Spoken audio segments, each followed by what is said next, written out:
Esperanto, the Universal Language. Preface to the Revised Edition. This revised edition of my Grammar of the Auxiliary International Language, Esperanto, the first published for English readers, has had the great advantage of the personal supervision and official approval of the founder, Dr. Zamenhof. That it has been prepared to supply a want is not a mere facsimile. Prior to the appearance of the first edition, hundreds of inquirers from most widely separated sections at home and abroad had written urgently requesting a grammar suitable for English students. These inquirers, for the most part, came to know of the existence of Esperanto through the medium of pamphlets, leaflets, letters in the public press, etc., which could give, of necessity, only the merest idea and outline of the language. In compiling a book to meet this demand, my chief desire and aim has been to prepare a grammar which, while being complete in all its parts and containing everything that is necessary for a sound knowledge of the language, should be brief, clear, full, but not redundant. To the following gentlemen, I return my best thanks for their exceeding great kindness and cordial cooperation. Monsieur L. D. Beaufront, President Committee of Direction for Esperanto in France, Constable R. H. Gilgaholian, in whom it is great conversations, etc. The honor I am indebted to the chapter of participle on the participle Mr. Joseph Rhodes, FJS, President of Esperanto Society, Cayley Yorks, the first society established for the study of the language in England, who, despite his many duties, has given me valuable assistance in literary visiting this new edition. To Monsieur P. Alberg, President of the Esperanto Society in Stockholm, to whom I am indebted for the greater number of the commercial letters in Section 3, and to Mr. Charles Hayes Wandsworth, who also has given me valuable assistance in preparing this grammar for publication.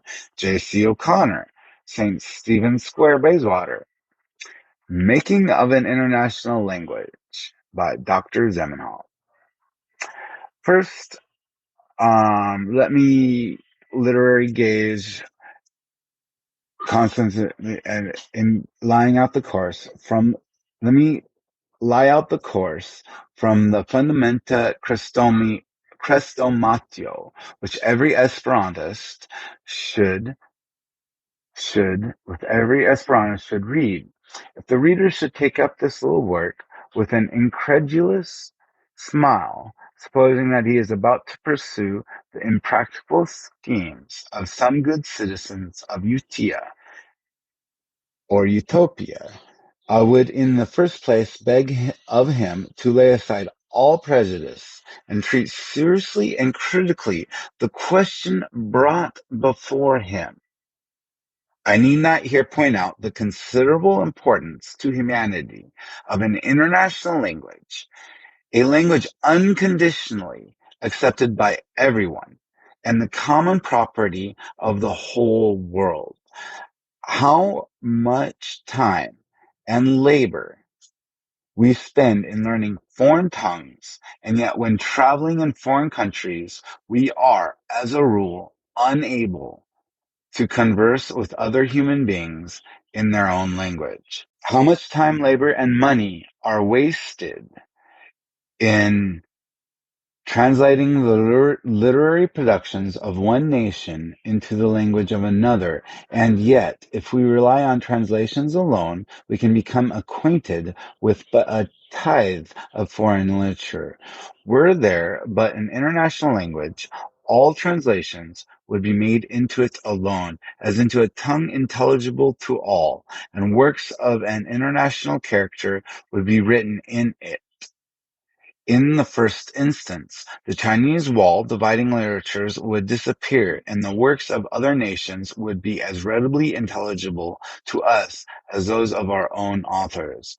Books being the same for everyone, education, ideals, nations would be united in a common brotherhood. Convictions, aims would be the same too, and all being compelled, as we now are, devout study of several different languages. Who cannot study any of them sufficiently well, and there are but few persons who can even boast a complete mastery of their mother tongue.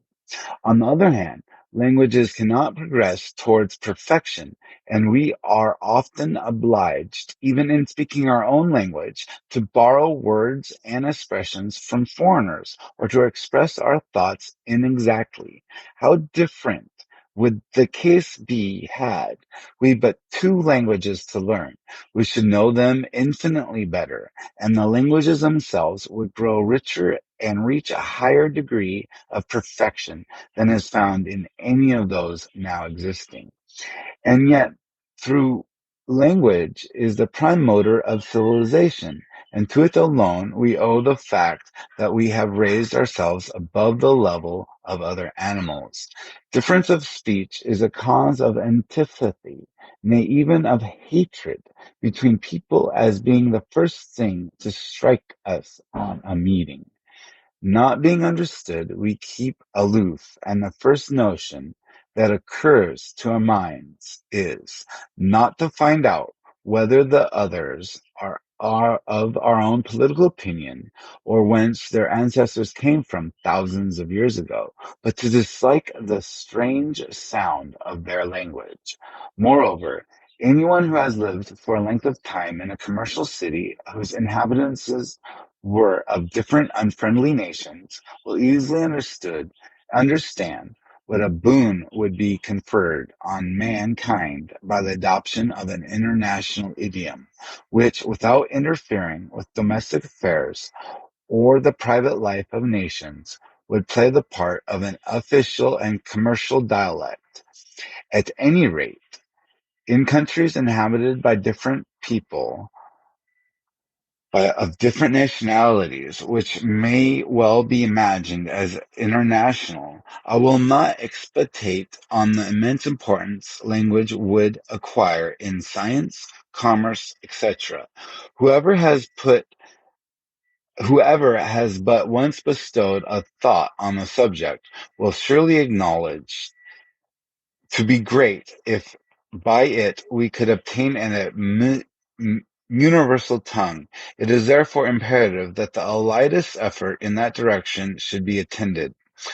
The best years of my life have been devoted to this momentous cause. I shall not here enter upon an analysis of the various attempts already made to give the public a universal language, but will content myself with remarking that these efforts have amounted either to a short system of mutually intelligible signs or to a natural simplification of the grammar of existing modern languages, with a change of their words into other arbitrary forms. The attempts of the first category were quickly seen to be too complicated for practical use, and so faded into oblivion. Those of the second were, perhaps, entitled to the name of languages, but certainly not international languages. The inventors called these tongues universal, I know not why, possibly because no one in the whole world except themselves could understand a single word written or spoken in any language of them. If a language, in order to become universal, has but to be named, so then, forsooth, the wish or any single individual can frame out of any existing dialect a universal tongue. As these authors naively imagine that their essays would be enthusiastically welcomed and taken up by the whole world, and as this unanimous welcome is precisely what the cold and indifferent world declines to give. When there is no chance of realizing any immediate benefit, it is not much to be marveled at if these brilliant attempts came to nothing. The greater part of the world has not in the slightest degree interested in the prospect of a new language, and the persons who really cared about the matter thought it scarcely worth while to learn a tongue which none but the inventor could understand. When the whole world, said they, has learnt, means emphasis would also ask of each quibble at they may because feel disposed subject to inimitable sight of and so read with the contra fact of wine them that detail out a simplest and insuperable manner. The language, or at least several million people who will not do the same. I have always been interested in the question of universal language, but as I did not feel myself better qualified for the work than the authors of so many other fruitless attempts, I did not risk running into print and merely occupied myself with imaginary schemes and a minute study of the problem.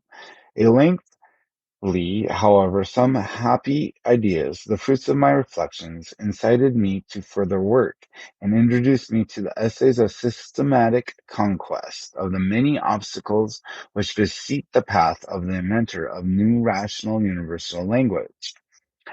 As it appears to me that I have almost succeeded in my undertaking, I am now venturing to lay before a critical public fiat results of my long and arduous labors.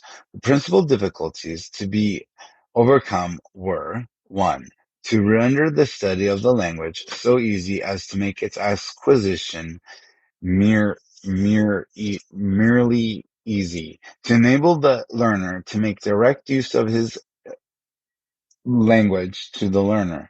Knowledge with persons of any nationality, whether the language be universally accepted or not.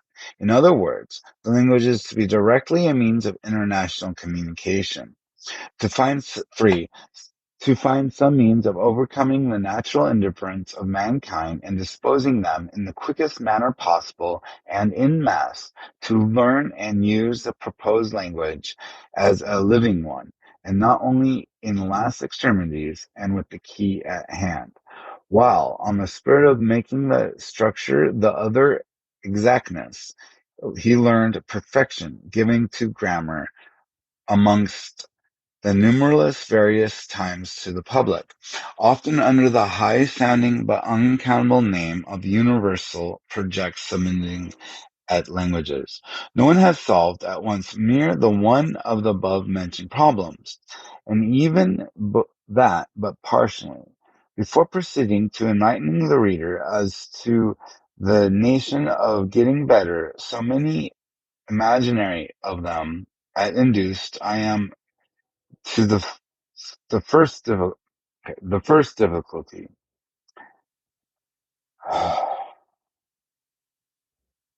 The solution in would ask him to reconsider the exact significance of each separately, so that he may not be inclined to quibble at my methods of solution, merely because they may appear to him perhaps too simple.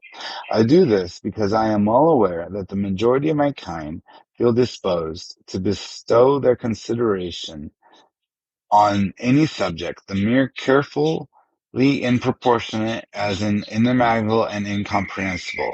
Such persons, at the sight of such a grammar, with rules so simple and so readily intelligible, will be ready to regard to it with a contemptuous glance, never considering the fact of which a little further reflection would convince them that this simplification and bringing of each detail out of its original complicated form into the simplest and easiest conceivable was, in fact, the most insuperable obstacle to be overcome.